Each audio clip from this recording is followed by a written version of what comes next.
Let's continue with our lecture on mathematical methods. Earlier, we have worked out ordinary differential equations, which are very interesting and have its own importance. But we also have to look at the partial differential equation. That is, when the variables are more than one, then we have a partial differential equation. Partial differential equations play a very important role, and one of the important criteria is separability condition. When you have a separability, you can reduce all the partial differential equation into ordinary differential equation, and you can use our techniques of ordinary differential equation to solve. If the partial differential equations are not separable, even after doing a several coordinate transformation, in such case things turned out to be very nasty, and it is requires special techniques and often not possible to solve with the standard methods. So we will focus only on the partial differential equation which are separable. I'll briefly go over separability, not in a conventional way, but we have already seen how the orthonormal functions can be used, and using orthonormal function, we will basically use the term by term separability of the partial differential equation, and that we will give a formal structure and then give an example in this lecture.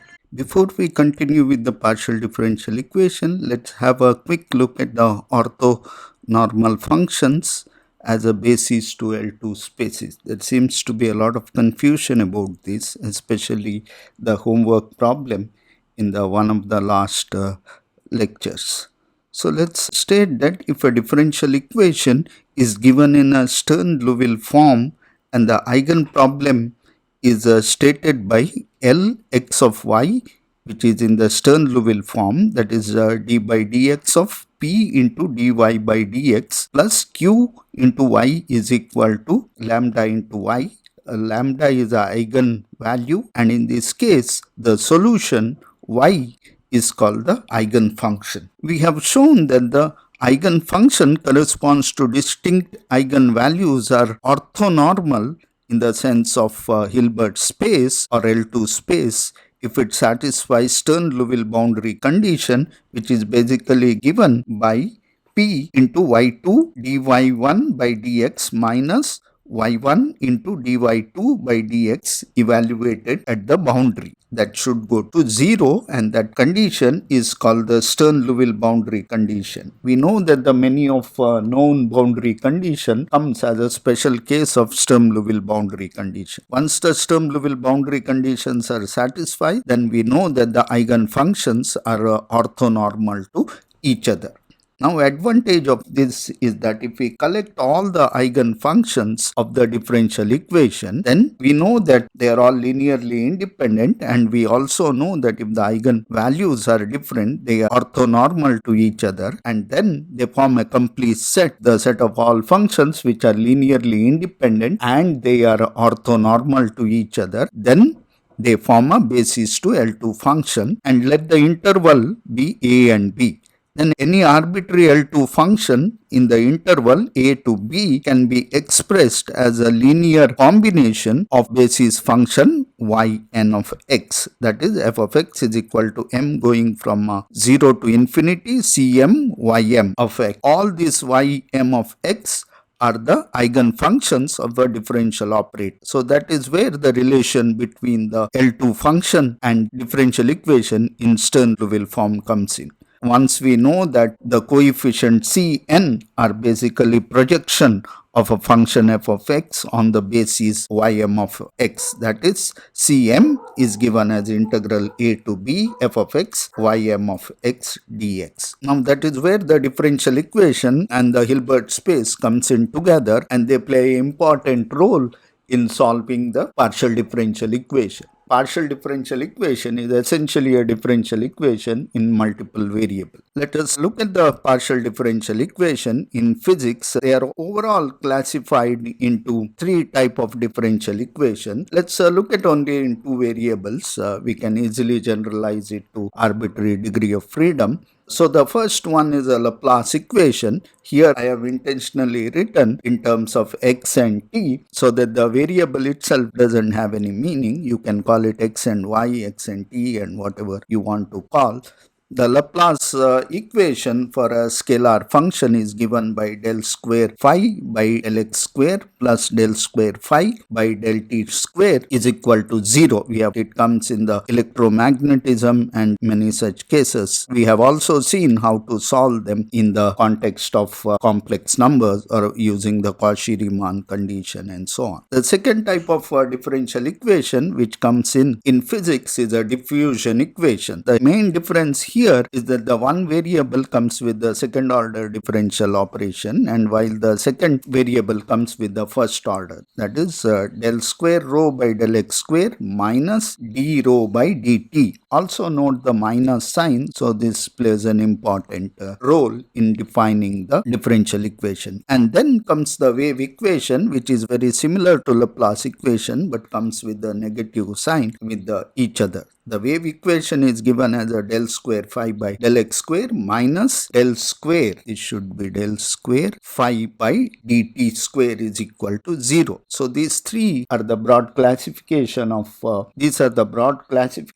partial differential equation comes in the physics or even mathematics. Partial differential equations are basically classified as these three types. Now we see that often differential equation in two variable can in general be written as a into del square phi by del x square plus 2b into del square phi by del x del y plus c into del square phi by del y square plus some first order term. So what we have here above classification is broadly defined based on determinant that is ac minus b square. If it is greater than 0, then we call it a elliptic equation, and one of the example for elliptic equation is a Laplace equation. As far as the mathematics is concerned, the method to solve the Laplace equation with the boundary condition is rather well established, and that is where elliptic equations are practically not of much interest for mathematician. However, it is of a great interest to physics where it comes in the form of a Laplace equation. Second type of equation is when a into c minus b square is less than 0. That is what we call is a hyperbolic equation, and the wave equation is a classic example for the hyperbolic equation. The wave equations are somewhat not as well understood as a elliptic equation. It is of utmost importance in the physics because of the special theory of relativity. We see that the signal can communicate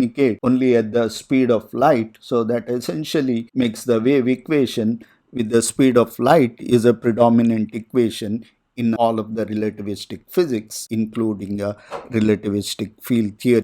The diffusion equation is another type, comes in many places in physics, essentially involving the microscopic physics, where you have a diffusion as a primary process of transporting the energy. Though we have an equation complicated form here using some coordinate transformation between x and t or x and y, we can usually transform them to one of these forms if you have three of these basic type of differential equation. Now let us see how we can approach solving the partial differential equation. One of the important concepts here is the separability of partial differential equation.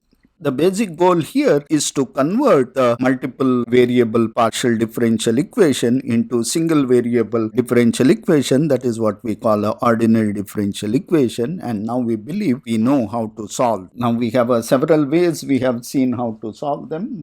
General notation for the partial differential equation is a L of xy in two variable acting on function phi of x into y. The PDE is in two variable. If the differential equation is separable, then we can write phi of xy as a phi of x into phi of y. Now this resulting in a differential equation generally can be written as a L of x acting on phi is equal to alpha and L of y acting on phi of give rise to alpha, where alpha is a constant. This is a basic idea of separability of a partial differential equation you might have come across. Here we have a differential operator L of x, L of y, as a L acting on phi is given as a phi double prime plus p into phi prime plus q into phi. It is ordinary differential equation in a general form. That is what we have seen. Regular singular point and irregular singular point are defined with respect to the coefficient p and q. Now we can see that the L of xy given as a del square phi by del x square plus del square phi by del x del y plus del square phi by del y square is equal to 0. In this case, we have taken a is equal to c is equal to 1 and b is equal to half, and that makes it a c minus b square is equal to 3 by 4, and that is greater than 0. So this way we can classify this as an elliptical equation, and this is similar to Laplace equation. However, there is a cross term here you may able to get rid of by making a suitable change in the variable. Now you see that this equation may not be separable if it is in this form. Because there is a cross term here, we see that this equation is not really separable in this coordinate system. One way is to do a coordinate transformation and then write terms of x plus terms of y separately as a Laplace equation in Cartesian coordinate system. Then we can clearly see it is separable. If it is not, then it would get coupled up and one need to solve it in a slightly different way. Now, how do we see the separability of a partial differential equation? Is there a way to figure out whether partial differential equation in a given variable are separable or not? Let us look at that. The partial differential operator is given as a L of xy, phi of xy is separable if we can write them as in the following form. L of x of y is equal to phi of x acting on L of x, phi of y acting on L of y is equal to phi of xy. So this is a form. When we look at this, all the terms involving the variable x are written as a separate term, and all the terms involving y is written as separate terms, and each of these terms are added up. So this means that if the partial differential equation can be written in this form, then you can easily show that it is separable. You can just simply write the phi of xy as a phi of x and phi of y, and you can substitute here and you can see it separate. So basic goal is to write your partial differential equation in this form, and then it can be easily separable. If it is can't be written,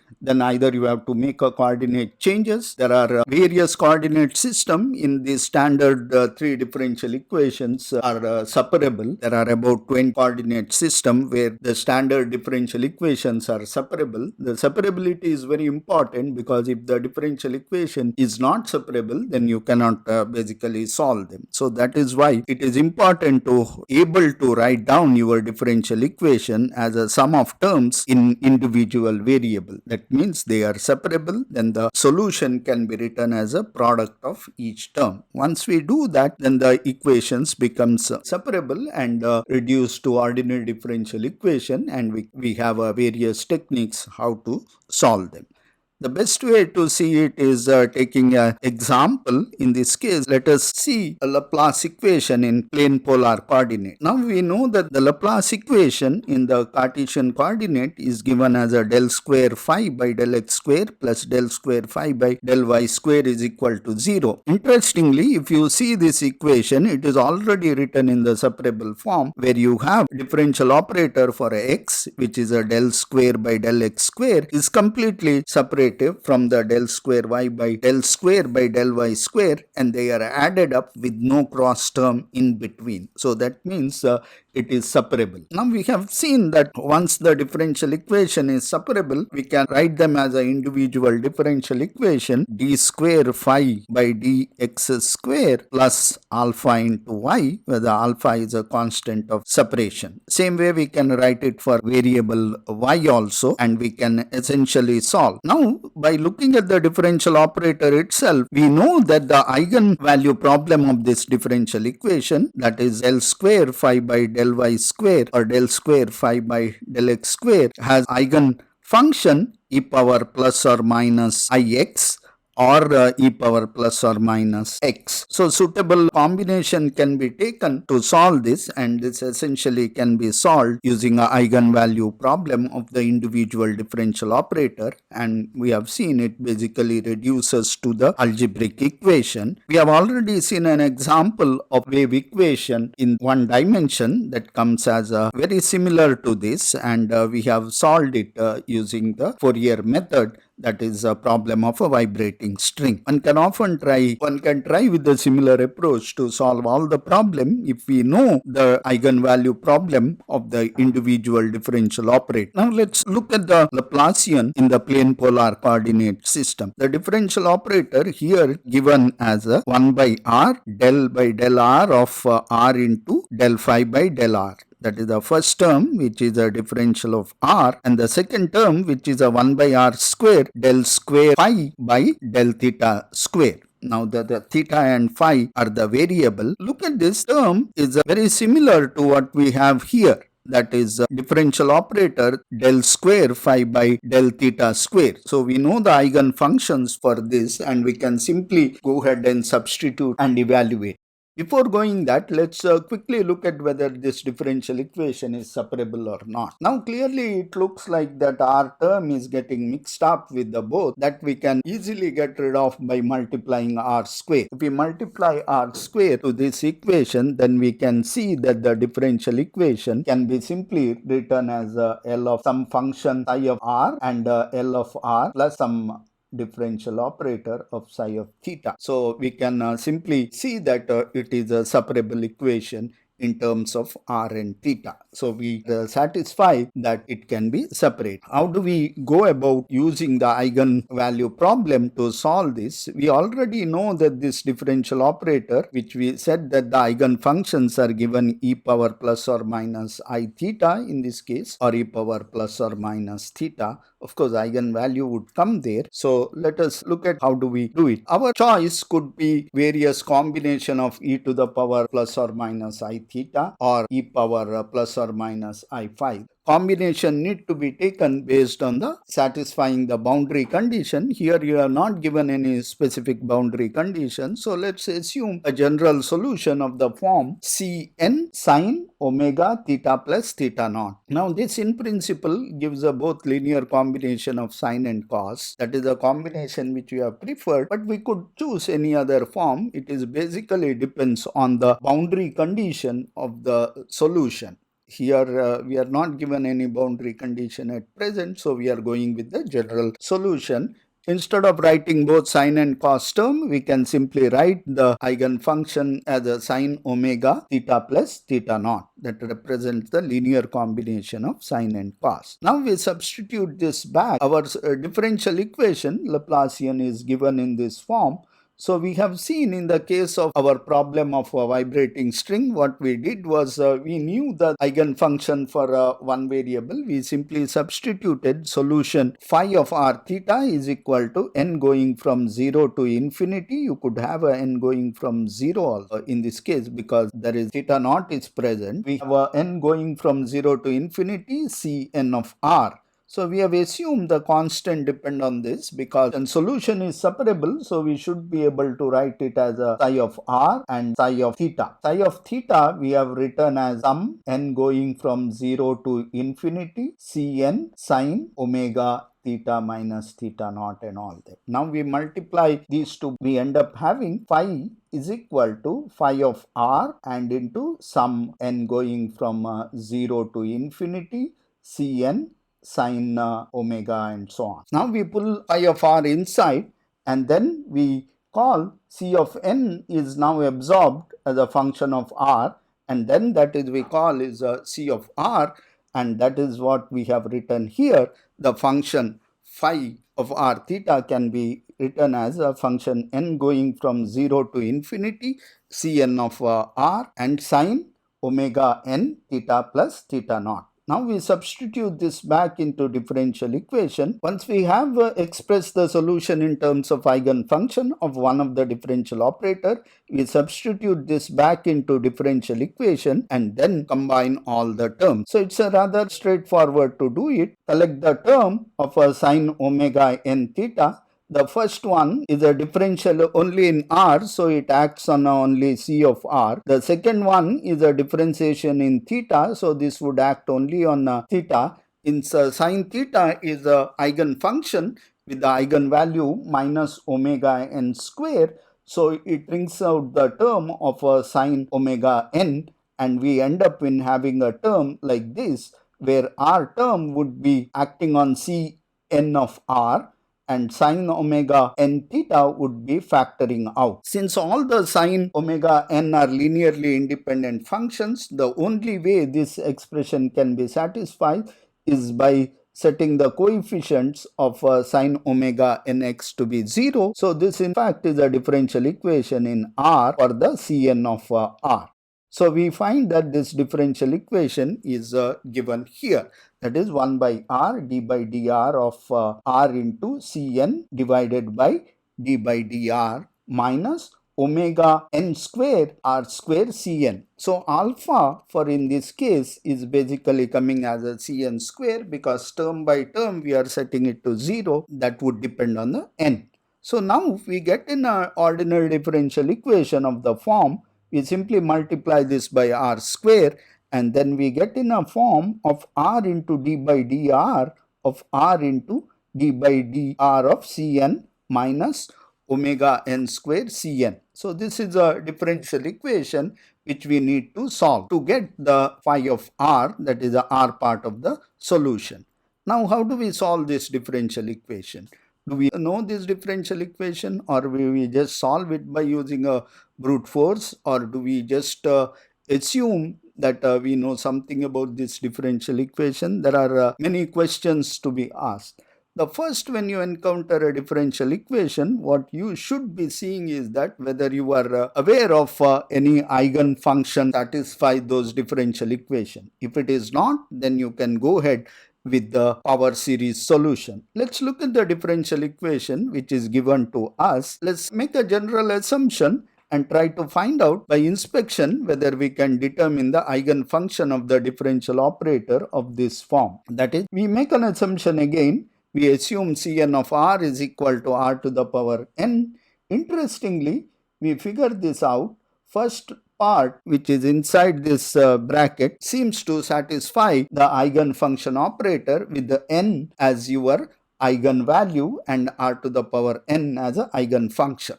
Same differential operator applied again, then we have a R d by dr into R d r n by dr. So we get that n square into R to the power n. So we can easily verify that R to the power plus or minus n is an eigenfunction with eigenvalue n square for the differential operator of the form L is equal to R into d by dr into R into d by dr. This differential operator is formally known as a Euler differential equation, and it has an eigenfunction as a R to the power n. Now this is an interesting missing link. You might have thought why power series solution can be used as a basis. You have time and again used the power series as your solution to differential operators. Why do power series would act as a solution to differential operators? First, we have to in fact show a differential equation where x to the power n act as a eigenfunction. So this is in fact is a Euler differential equation. That is a secret behind the power series working. We can simply substitute it. We get omega square is equal to n. Once we have a eigenfunction, differential equation simply reduces to the algebraic equation, and we simply get the identity omega square is equal to n square, or omega is equal to plus or minus n. Once we know that, we can simply substitute this. Our solution becomes of this form: phi of r theta is equal to n going to actually 0 from infinity a n x to the power omega n sine omega n plus n going from 1 to infinity a n minus omega n sine omega n theta minus theta naught. Now we know that the omega is plus or minus n. Now when you have a omega is plus n, there is usually no problem. At very close to r is equal to 0, you can use them, but it cannot be used when r goes to infinity, because r to the power plus n blows up. In the same way, r to the power minus n blows up when r goes to 0. So that is a solution we cannot use if you have r is equal to 0 in your domain. So that is basically related to the fact that there is regular singular point at r is equal to 0 and at r is equal to infinity. That means only one of the solution makes sense in either domain. So one has to carefully stitch them if one want to have a solution from plus infinity to minus infinity. So this is essentially way of solving the partial differential equation, converting them to ordinary differential equation and obtaining the basic solution. Now we coming to the homework problem. I have given it earlier without much background. Currently you have all the necessary background to solve this differential equation. This is again a plate which is kept at the angle theta naught, and you have to find the solution to the Laplace equation inside this and show that the phi of r takes the following form. This we have already used. This I gave it as a homework problem, but currently I have not given any link to upload. If you have already solved it, you can upload it on this link, or if you have not solved it, do try to solve it. It's an important exercise to understand how to solve Laplace equation with the given boundary condition, and how do we obtain omega n in this case such that the boundary conditions are satisfied. So here is a somewhat advanced topic which is covered. However advanced it may be, you are frequently using the Laplace equation, wave equation, Schrodinger equation and all that thing during your physics courses, and it is essential to know how these formally can be solved. Let me stop here and continue with the next lecture.